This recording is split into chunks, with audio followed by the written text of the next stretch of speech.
Assalamualaikum warahmatullahi wabarakatuh. Perkenalkan, nama saya Novia F. Nasution dengan NPM 18140025.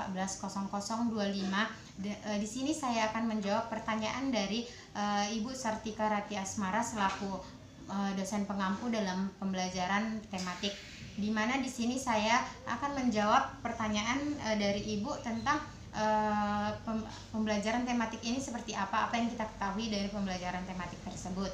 Di sini saya akan menjelaskan tentang pembelajaran tematik, di mana pembelajaran tematik adalah pembelajaran yang memiliki satu tema yang terdiri dari beberapa subtema, dan di dalam subtema tersebut terdiri dari beberapa pembelajaran. Di dalam pembelajaran tersebut terdiri dari beberapa mata pelajaran. Misalnya kita ambil contoh tema lingkungan. Misalnya di dalam tema lingkungan tersebut terdiri dari yang subtema satunya misalnya tentang lingkungan sekitarku. Jadi di dalam lingkungan sekitarku di pembelajaran 1 misalnya kita ada KD-nya dalam mata pelajaran IPA, dalam mata pelajaran IPS, dan dalam mata pelajaran SBDP. Di mana di sini saya akan membuat pengkaitan antara beberapa mata pelajaran ini di dalam satu tema. Misalnya tadi tentang lingkungan sekitarku, kemudian IPA-nya kita ambil misalnya mengidentifikasi benda-benda hidup dan benda mati misalnya.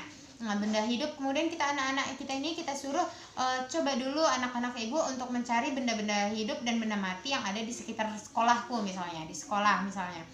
Kayak kalau benda hidupnya misalnya tumbuhan dan hewan gitu. Kemudian benda matinya misalnya anak-anak bilang sampah bu, ini bu, dan segala macam. Misalnya kita ambil misalnya contohnya sampah gitu. Kemudian kita kaitkan dengan IPS-nya, yaitu misalnya hidup bergotong royong di daerah sekolahku, di sekolahku gitu. Jadi kita tanya ke anak-anak ini gimana caranya kita hidup bergotong royong di dalam sekolah anak-anak ibu gitu misalnya. Kemudian anak-anak ini bilang caranya kayak buang sampah bu, buang sampah jangan, nggak boleh sembarangan. Kemudian kita buang sampahnya bergotong royong, membersihkan sekolah dengan bergotong royong gitu. Kemudian kita tanya, sampah itu anak-anak ibu benda hidup atau benda mati gitu. Ternyata anak-anak bilang benda mati bu.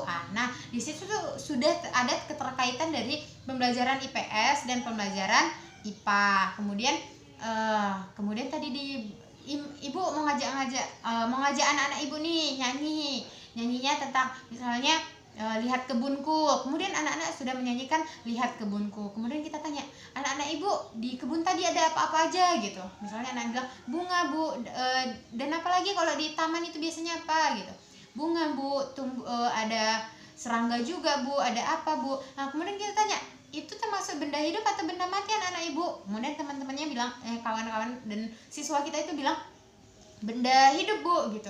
Sudah termasuk dalam keterkaitan antara pembelajaran IPA dan pembelajaran IPS serta SBDP sudah masuk di dalam satu pembelajaran gitu. Jadi udah ada 3 pembelajaran gitu. Udah ada 3 mata pelajaran di dalam satu pembelajaran tersebut dan sudah termasuk pembelajaran tematik. Karakteristik dari pembelajaran tematik yang pertamanya itu berpusat pada siswa, di mana guru hanya sebagai fasilitator dan siswa ini harus bergerak aktif di dalam suatu pembelajaran tersebut gitu. Dan yang kedua, kita ini belajar sambil bermain, di mana si anak ini harus kita ajak untuk tetap belajar tetapi dengan metode-metode atau model pembelajaran yang mengajak anak bermain gitu, sehingga tidak membuat si anak bosan gitu. Nah, jadi kan kalau kita menggunakan dengan pembelajaran yang dulu, yang pembelajaran dalam permata pelajaran gitu, dimana di situ guru lebih aktif, sering ceramah gini gitu, sehingga membuat anak bosan gitu. Apalagi dalam beberapa mata pelajaran yang membuat si anak bosan, misalnya yang sering membuat anak bosan itu PKN, bahasa Indonesia, itu membuat anak bosan. Tapi di dalam pembelajaran tematik ini didesain sebaik mungkin untuk membuat anak tidak bosan dalam pembelajaran ini dan menyenangkan gitu pembelajarannya di dalam pembelajaran tematik tersebut. Kemudian dalam pembelajaran tematik ini juga berkarakteristik yang selanjutnya itu fleksibel. Dan di sini dalam pengembangan materi pembelajaran tematik ini ada beberapa tahapan. Yang pertama yaitu analisis. kita harus menganalisis tentang pembelajaran tematik ini seperti apa, yang menarik itu seperti apa sih gitu. Kemudian kita desain sebaik mungkin untuk kita sesuaikan juga dengan karakteristik siswa yang ada di kelas kita gitu.